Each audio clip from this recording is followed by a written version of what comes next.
I thought working at an Arctic warehouse would be simple, just boxes, cold air, and long nights. But then I found the list of rules. Rules that made no sense. Don't whistle after midnight, don't look at the shadows too long, and never ever open the locked freezer. I broke one, and now something is awake in the dark. Welcome back to Dr. Snooze, a place where stories aren't just told, they're lived. Every night I bring you into worlds filled with mystery, fear, and secrets waiting in the dark. If you've ever felt the chill of loneliness, the curiosity of the unknown, or the heartbeat of fear in silence, then you're in the right place. Before we begin tonight's terrifying journey, I'd love for you to like this video, share it with someone who enjoys a good scare, and subscribe to join our growing family of night owls. Your support means the world. It keeps this channel alive and helps us continue exploring the shadows together. Now, let's step into the darkness. I never thought I'd end up working in the Arctic. My life had been a mess of dead-end jobs, failed relationships, and a constant struggle to find some meaning in it all. When the job listing appeared on my screen late one night, I thought it was either a scam or some kind of desperate prank. It was posted on a small job board I rarely visited. Warehouse assistant needed. Arctic Circle. Room and board provided. 6-month contract. Hazard pay included. It sounded insane, but the pay was good, better than anything I had ever been offered before. A small fortune for just half a year of work. There was no description of what kind of warehouse it was, only vague assurances about safety protocols, free accommodation, and food. My curiosity pushed me forward, and before I could talk myself out of it, I sent in my application. The next day, I received a response. A man with a deep, steady voice called me. He introduced himself as Mr. Halverson, the site supervisor. His tone was clipped, efficient, and strangely devoid of emotion. He asked me only a few questions about my health, my ability to work night shifts, and whether I had issues with isolation. Then he said almost too quickly, "Report to Anchorage. Your flight leaves in 2 days. We'll take care of the rest." I should have been suspicious. Any normal person would have asked more questions. But the truth is, I had nothing to lose. My savings were gone. My landlord was weeks away from throwing me out, and there was no one waiting for me back home. So I packed what little I had and boarded the flight north. Anchorage was cold and gray, but it wasn't the real Arctic. The real cold came later, when I boarded a small charter plane with 6 other workers, none of whom spoke much. They looked exhausted, hollow-eyed, and unwilling to make conversation. I noticed their pale complexions, the way their hands trembled even though the plane's heater was on. It felt like they were carrying invisible weights on their shoulders. When we landed, the sight of the place stunned me. The warehouse loomed in the endless white, an enormous block of metal and concrete, its edges sharp against the snow and sky. It looked less like a workplace and more like a fortress. A line of trucks sat outside, engines idling in the cold. Men in heavy parkas unloaded crates, their movements mechanical, like they had done this 1,000 times before. The moment I stepped off the plane, the cold punched through me like a blade. It wasn't just cold, it was something ancient and merciless, a living force that wanted me gone. My eyelashes froze together in seconds. My breath felt like it could solidify in my chest. A man approached me, his parka hood pulled low over his face. His voice rasped through the thick scarf around his mouth. "New recruit?" I nodded. "Follow me."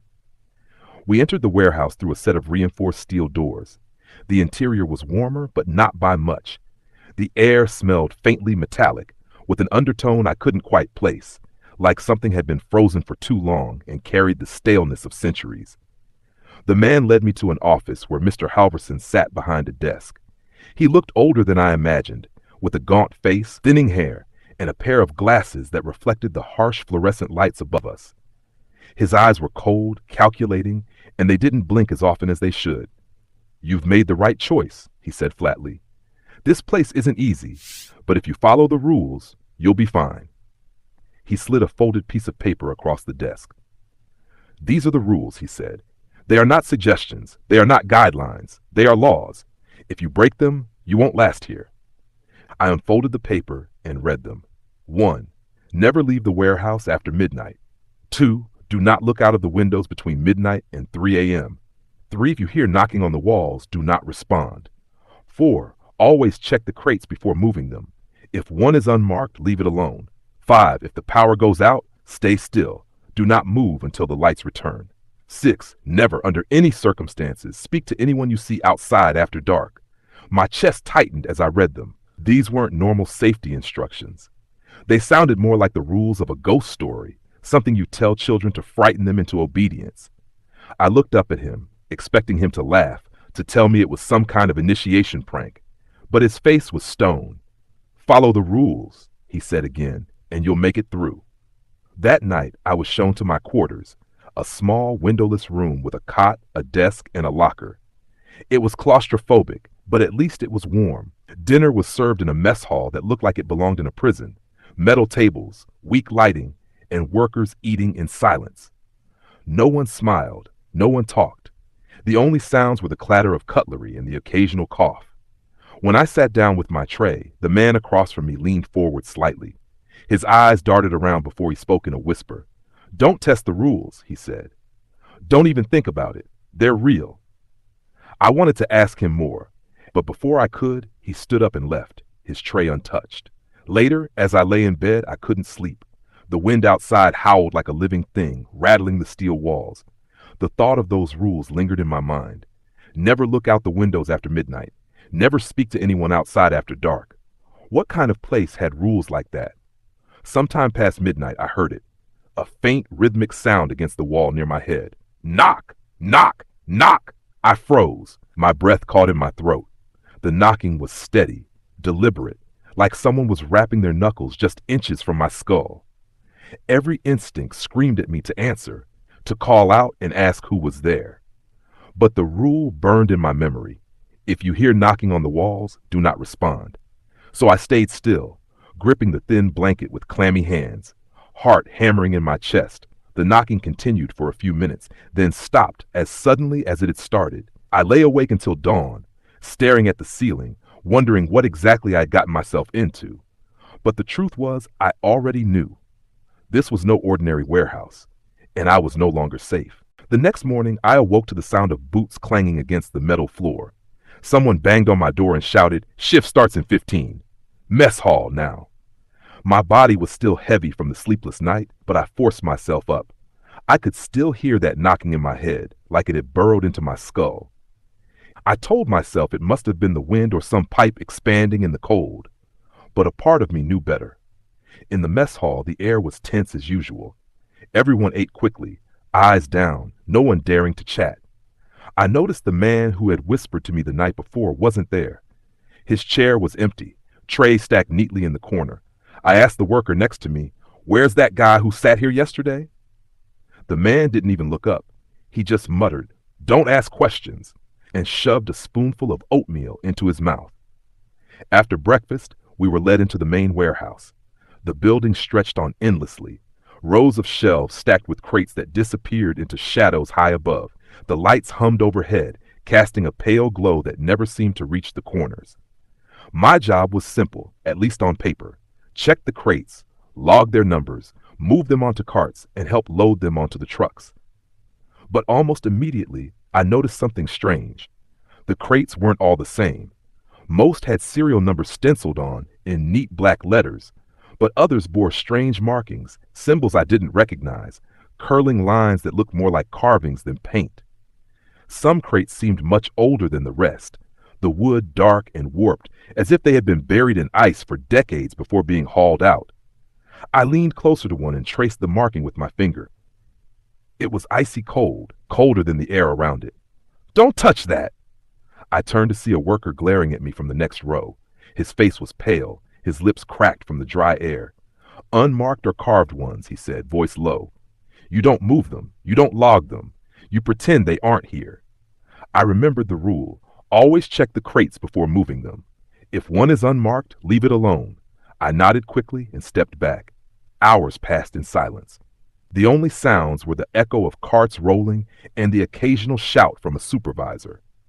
The warehouse was a maze, each aisle stretching into shadows that never seemed to end. Sometimes I thought I heard something between the shelves, soft dragging sounds, like something heavy being pulled along the floor. But when I looked, there was nothing. By the end of the shift, my body ached from the cold and the lifting. As we filed out, I noticed a set of deep scratches on the concrete near one of the unmarked crates. Long, parallel lines gouged into the floor as if made by claws. I pointed it out to another worker, but he shook his head quickly and said, "You didn't see that. You never see things like that." That night, I sat on my cot staring at the list of rules again. They felt less like warnings and more like a lifeline. Each one existed because someone, at some point, had broken it. I wondered about the man who had whispered to me last night. Was his absence a coincidence, or had he made a mistake? The thought lingered as I drifted into uneasy sleep. I woke to footsteps in the hallway. Slow, dragging steps, moving past the door. I held my breath, every muscle in my body tense. Then came the knocking again, this time not on the wall beside my head, but on my door. Knock, knock, knock. The sound echoed in the silence, deliberate, patient. I sat frozen, staring at the door handle, praying it wouldn't turn. The knocking went on for what felt like hours, though it couldn't have been more than a few minutes. Then it stopped. Silence stretched out, broken only by the moan of the wind outside. The next morning, I found something slipped under my door. A scrap of paper, handwritten in hurried scrawl. "They know you're new. Don't trust the windows." My hands trembled as I read it. There were no windows in my room, but the warehouse had plenty. Wide panes of reinforced glass ran along the upper levels, looking out into the endless Arctic night. Later that day, I was assigned to work near one of those windows. The snow outside whirled in violent gusts, the wind shaping the drifts into strange, jagged forms. At first, I thought nothing of it, but as the hours passed, I noticed shapes moving out there. They weren't workers. They weren't animals either. They were tall, impossibly thin, and moved in a way that made my stomach twist. They didn't walk. They glided, their limbs bending too far at the joints, their heads jerking in unnatural motions as they drifted closer to the warehouse. I felt the weight of the rule pressing into me. Do not look out of the windows between midnight and 3 a.m.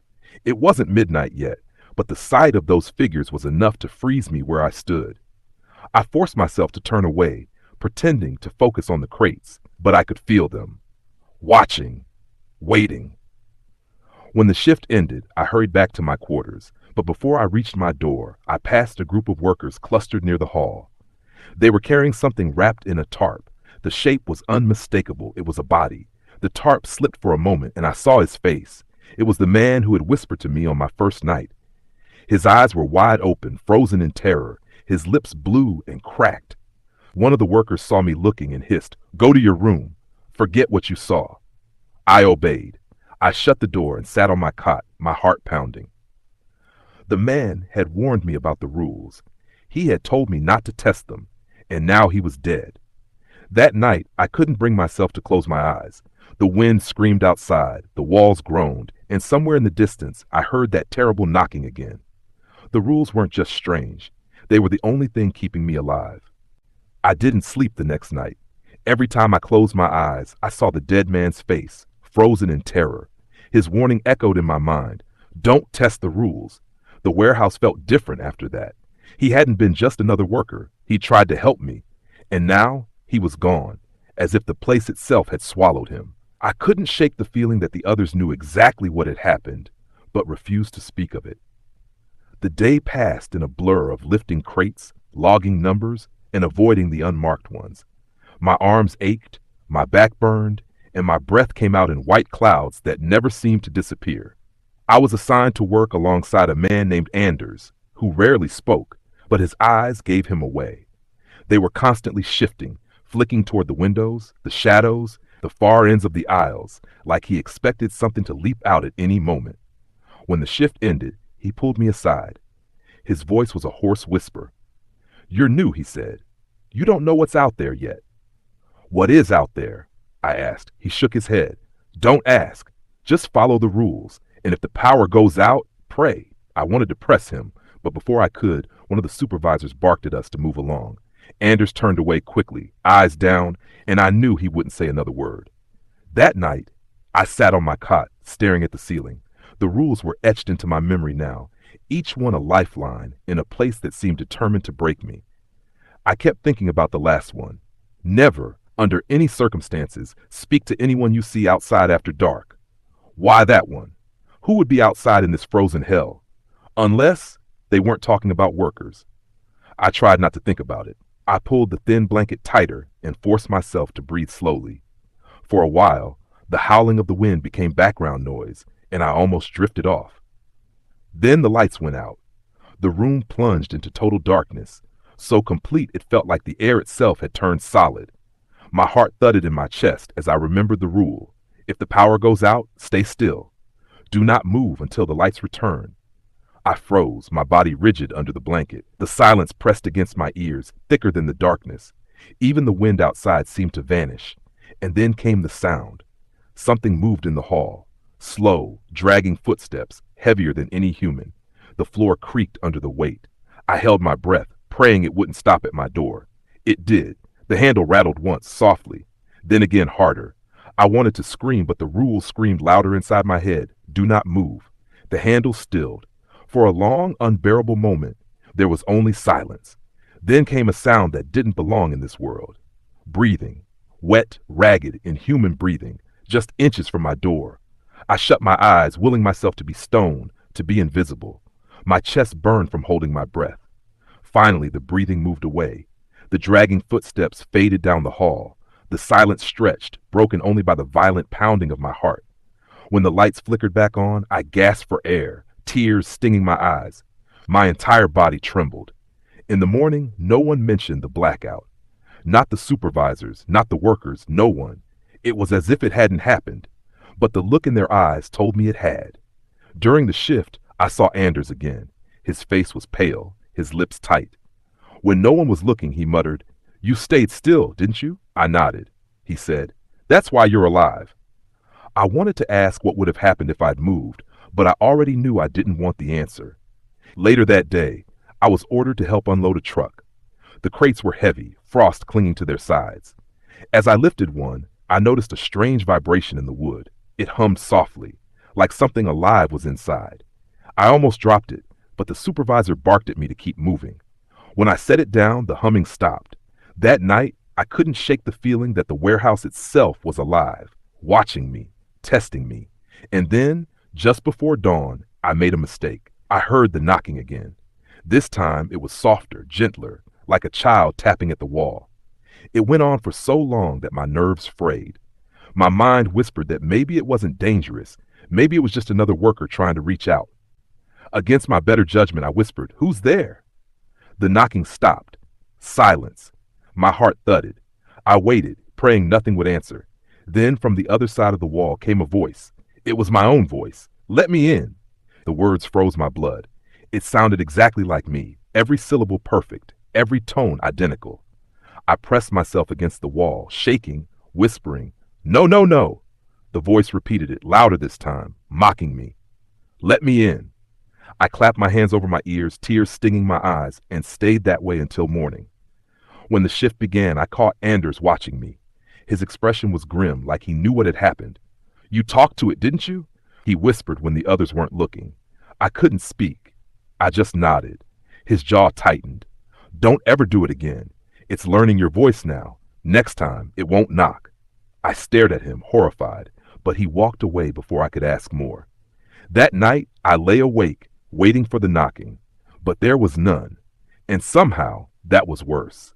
I didn't realize how much silence could terrify a person until that night. For 3 nights in a row there had been knocking, always the same rhythm, always in the same spot, but now there was nothing, no tapping, no whispers, no imitation of my voice, just silence.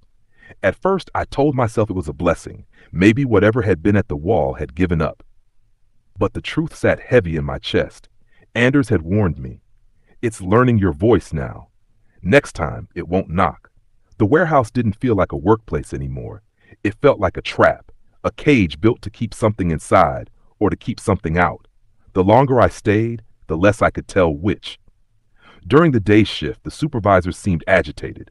They barked orders with less patience, snapping at us for the smallest mistakes. I noticed that more unmarked crates had appeared, clustered in the far aisles. They hadn't been there before. Their surfaces glistened with frost that didn't melt, even in the warmer air of the warehouse. When one of the workers got too close, Halverson himself appeared. His voice was flat, but his eyes burned with a warning. Do not touch them. Do not even look too long. We all nodded, none of us daring to ask questions. By evening, the snow outside had grown worse. A blizzard howled across the Arctic plain, battering the walls and rattling the windows high above. The rules came back to me like a drumbeat in my mind. Do not look out of the windows between midnight and 3 a.m., but fear does strange things to the human mind. That night, as the storm raged, I lay in bed with my eyes wide open. The silence of the past few nights gnawed at me, making me restless. When I closed my eyes, I heard my own voice whispering in the dark. Let me in. Sometime past midnight, I sat up. My room didn't have windows, but I knew where I could find them. The upper catwalk of the warehouse had long panes of reinforced glass facing the endless snow. I told myself I just needed to see. Maybe if I looked, I'd prove the rules were nothing but paranoia. Maybe then I'd sleep again. I slipped into the hall, my boots soft against the steel floor. No one stopped me. The corridors were empty, the mess hall silent. I pushed open the door to the warehouse and stepped inside. The lights hummed faintly overhead, casting their pale glow on the rows of crates. The storm outside shrieked against the walls, but inside it was eerily still. I climbed the narrow metal stairs to the catwalk, my breath fogging in the cold. When I reached the windows, I hesitated. My reflection stared back at me in the glass, pale and tired. Snow whipped against the outside, a wall of white fury. At first, I saw nothing, just snow, darkness, and the vague outline of the horizon. Relief trickled through me. Maybe the rules were just superstitions after all. Then the storm shifted, and I saw them. Shapes in the snow. They were tall, impossibly thin, their limbs bending too far in every direction. Dozens of them, standing still as statues, their faces, or what should have been faces, tilted toward the warehouse. The blizzard tore around them, but they didn't move, not even a twitch. My stomach turned to ice. One of them shifted its head, slowly, deliberately.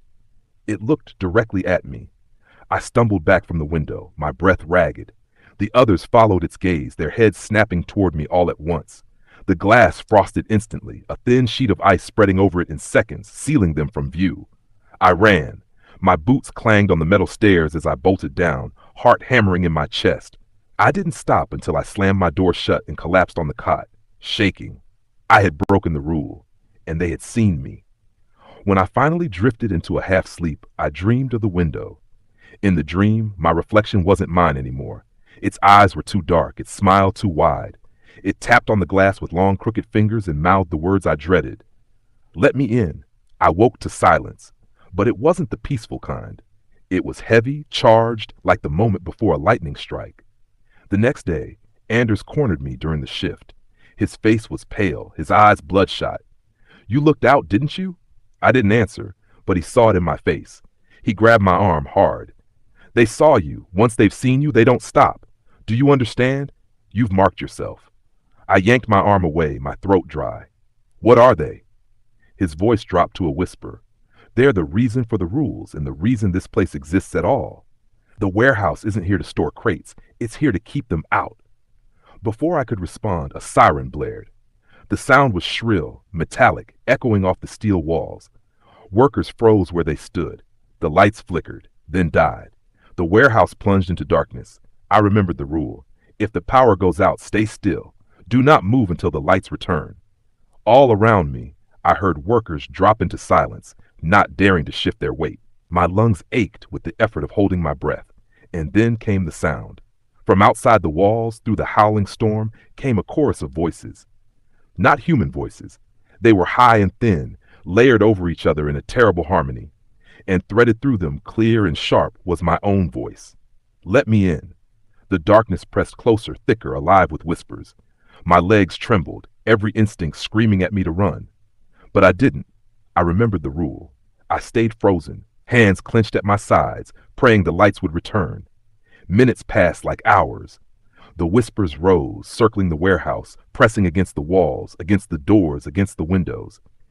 Then, just as suddenly, the lights flickered back on. The voices stopped. The workers around me slowly straightened, their faces pale, their eyes haunted. No one spoke, but Anders looked at me across the aisle, and in his eyes I saw the truth. The rules weren't meant to keep us safe. They were meant to delay the inevitable. After the blackout, everything changed.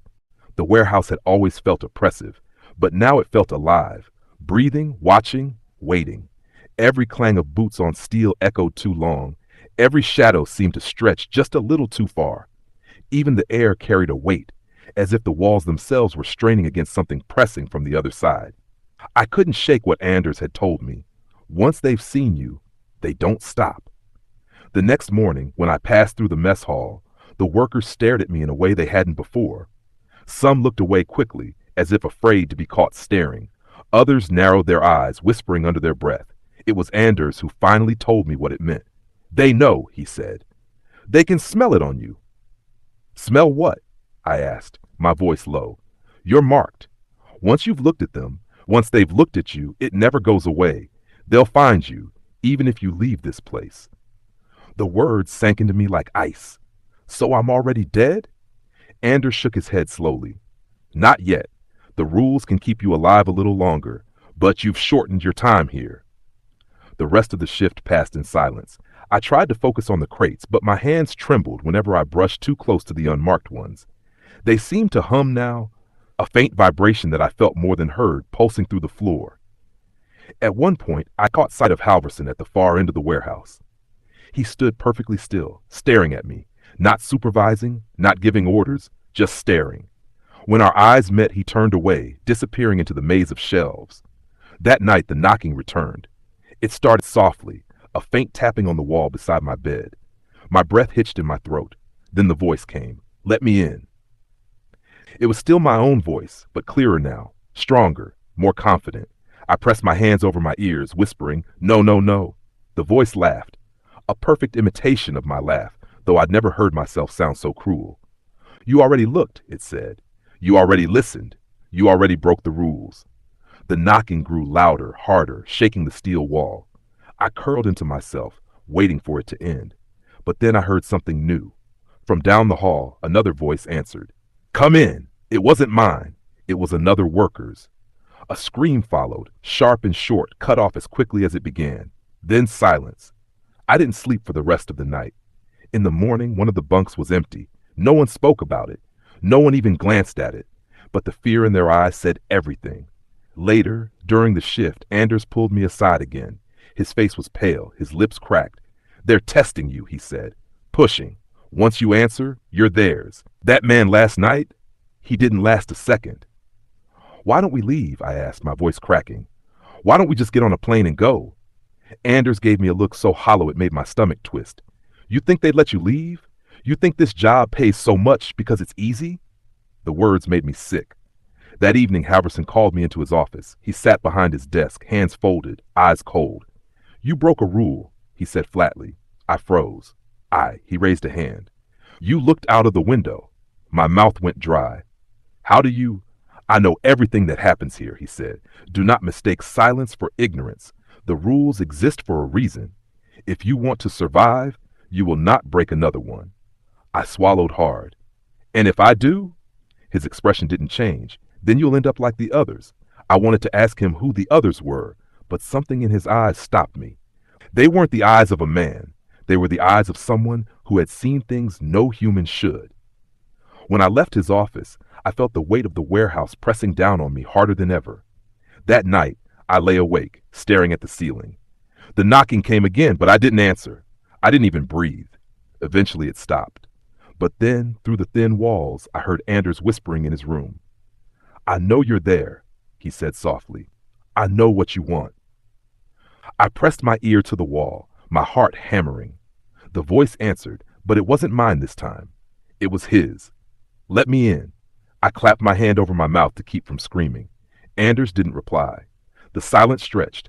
Then came a sound I'll never forget, a wet tearing noise, followed by a thud. In the morning, Anders's bunk was empty. No one said a word. But I knew. The rules had bought him time, just like they were buying me time. But time was running out. The night stretched endlessly in the Arctic, each hour dragging like a weight on my chest. The warehouse was quieter than usual, yet it wasn't the kind of quiet that brought peace. It was suffocating, as though the air itself carried a warning. I had already broken rules, bent them out of fear, But now, with dawn hours away, I knew the final test of my sanity was near. That night, when I walked the aisles, my flashlight flickered. Batteries fresh, nothing wrong with the bulb, yet the beam dimmed on its own. I thought maybe it was the cold, but I remembered what Marlowe had whispered on his last night, the words I had ignored. When the light doesn't work, it means they're close. I stopped. The beam pointed at a row of crates stacked too neatly, their shadows stretching longer than they should. I stepped back, careful not to make a sound, but then the silence cracked. Something shuffled inside the row. A dragging, heavy movement, as though something with limbs too long was pulling itself forward. Rule number 3, never investigate strange noises. I should have kept moving, but the sound grew louder, closer, until I could hear it breathing. My own breath caught, shallow and fast, as I stumbled into another aisle. The air grew sharp, icy beyond reason. My teeth chattered even with my parka zipped tight. Then I saw it. A figure leaned at the far end of the aisle, tall, almost scraping the ceiling, its skin pale like stretched wax.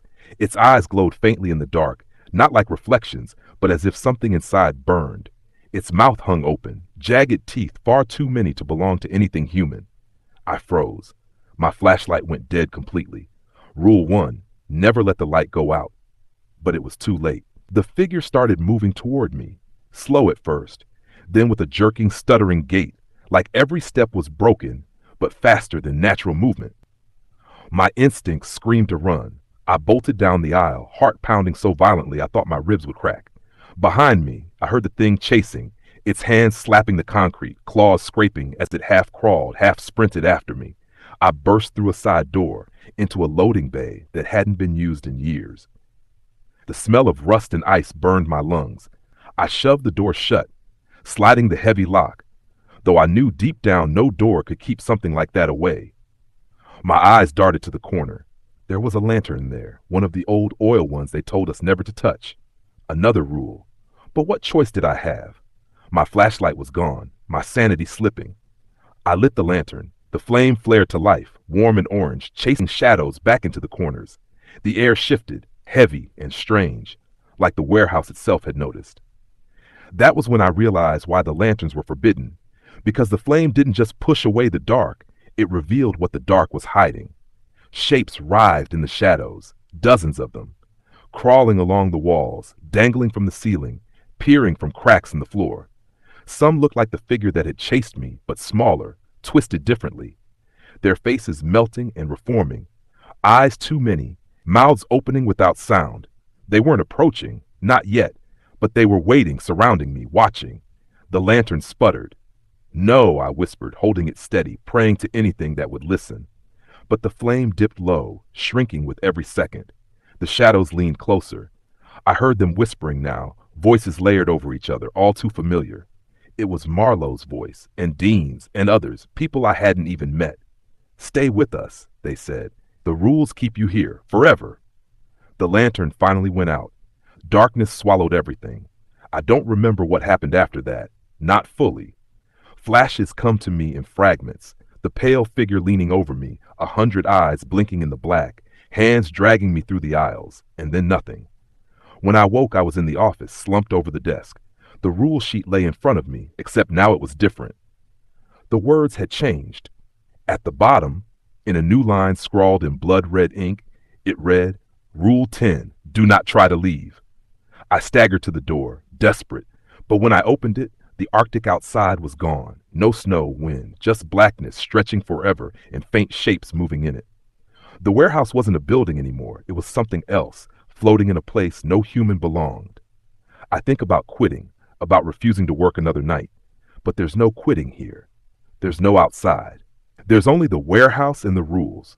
And now, when the new workers arrive, I'll be the one handing them the list. I'll be the one warning them, telling them what not to do. And maybe, like me, they'll break the rules anyway. The warehouse doesn't just want workers, it wants replacements. That was tonight's chilling tale, but the darkness is far from over. The deeper we go, the stranger the rules become. If you enjoyed this story, don't forget to like the video, share it with your friends, and subscribe to Dr. Snooze so you'll always be the first to step into the shadows with us. Tell me in the comments, What do you think is waiting beyond the next rule? Your thoughts might just shape the journey ahead. Until then, stay curious, stay cautious, and remember, sometimes the rules are the only thing keeping us alive.